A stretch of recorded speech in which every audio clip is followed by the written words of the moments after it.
It seems that fate is provident.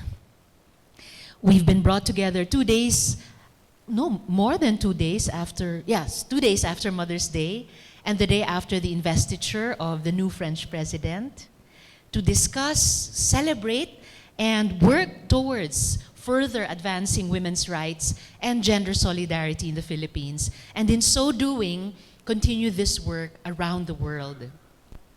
The struggle for gender equality is, as Ambassador Thierry repeatedly reminded us, is not solely a women's issue or a man's issue or an issue for members of the LGBT community. It is a human issue. Like citizenship, spirituality, and the dignity of work, it strikes at the very heart of what makes us who we are. There will be a lot of ground to cover today, and that just underscores some very hard truths about where we stand.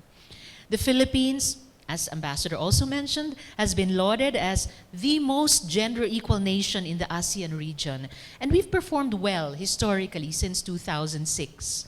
The most recent Global Gender Gap Index report, the Philippines was the only ASEAN nation ranked in the top 10 overall, far ahead of Malaysia, Indonesia, and even Singapore. And yet, glaring weaknesses remain in the areas of economic participation and opportunities and political empowerment. Data from 2015, courtesy of the Philippine Statistics Authority, lists the labor participation rate for women at 50.1%, while it stands at 77.3% for men. The International Labor Organization also notes lower labor force participation for women across all ASEAN member states.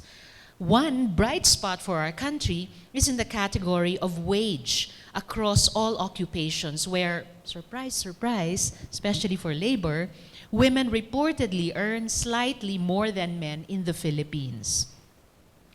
As for politics, well, I think it's accurate to say that this is still a field dominated by men. From 1998 to 2013, there has been a steady increase in women's participation, but when compared to men, the gap is overwhelming. Just as an example, in the Philippine Senate, there are 6 women who serve the Republic as senators, and Representative M could tell us about women in the House of Representatives. So this 6 women who serve the Republic as senators is 25% of the total population in our chamber, and this is a good thing. But when we consider that the Senate is 100 years old, then this just shows that the battle for a more equal gender distribution is hardly won. But I'd like to go beyond the numbers, dear friends, and I'll speak plainly.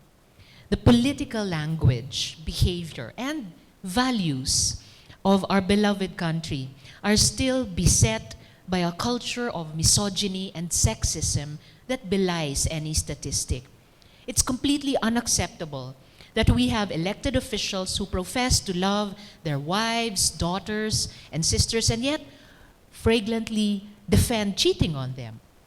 How can we ever claim to be a nation that stands for equality when our leaders make offhand references to a woman's legs and fully expect that to be regarded as a compliment without the woman's consent?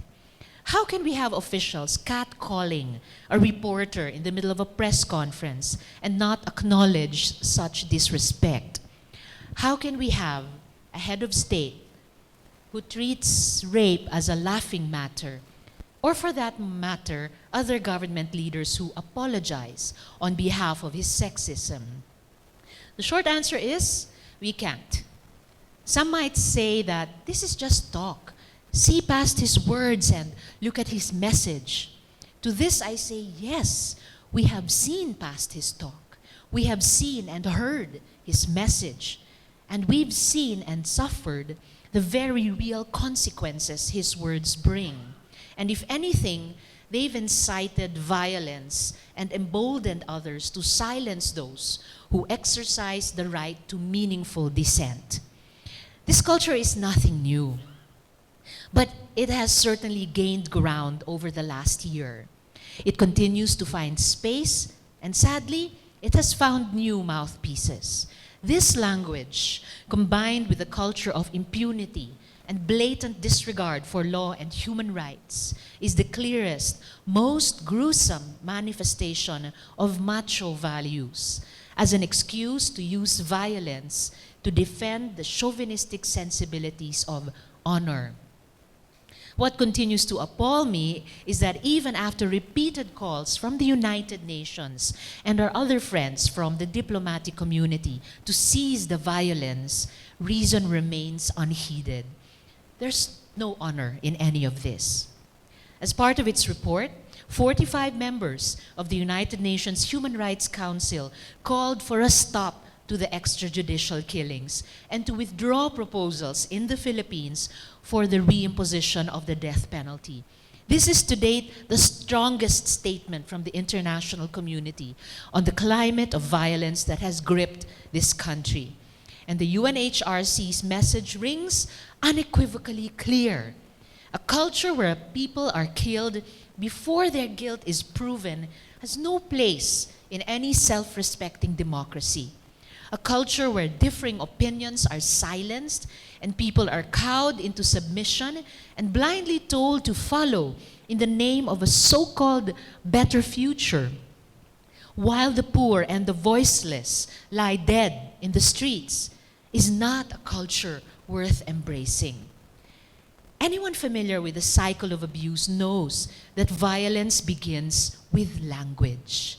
It's when we allow 1, 2, or 3 offhand remarks to pass and say, well, he didn't mean it, that we give another power over us.